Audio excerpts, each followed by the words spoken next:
Over the past decade, there have been a number of incidents at mining operations involving refueling activities on large mobile equipment. There have been a number of incidents reported across Queensland over the last few years alone. Incorrect refueling practices can result in fuel tank rupture, environmental damage from fuel spills, or fire events when fuel contacts hot surfaces. An incident occurred in a Queensland open-pit mine on the 4th of April 2020 involving an excavator and service truck delivering fuel. The incident occurred as follows. An operator had requested refueling for their excavator at approximately 9 a.m. A service truck arrived near the excavator and parked a safe distance away. The operator, sighting the parked service truck, then shut down and exited the excavator. Both the operator and service person attached their isolation locks to the excavator. The service person retrieved the fuel nozzle from the service truck and connected it to the excavator tank receiver. The service person then went back to the service truck and started the fuel pump. The service person rotated the fuel nozzle handle into the on position.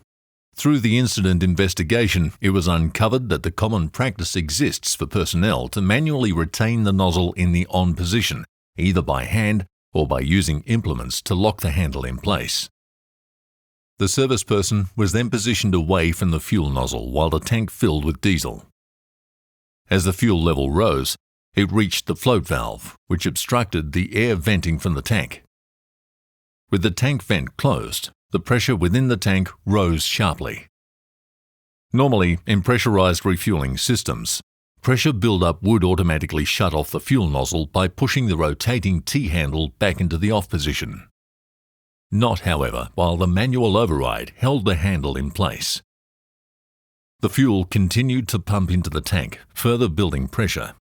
The only means for air to escape was the 1.6mm bleed hole and the pressure relief valve in the tank vent.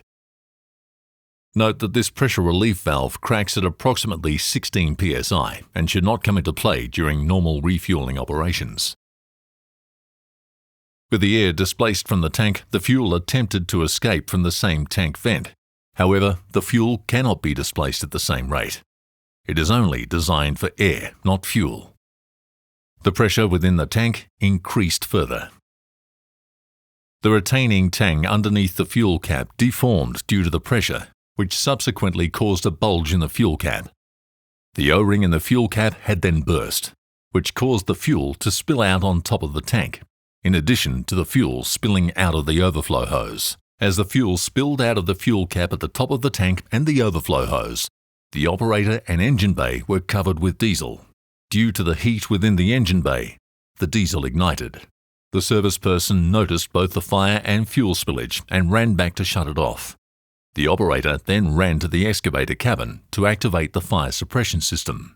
Then, both the excavator operator and service person retrieved fire extinguishers to put out the small fires on and surrounding the excavator.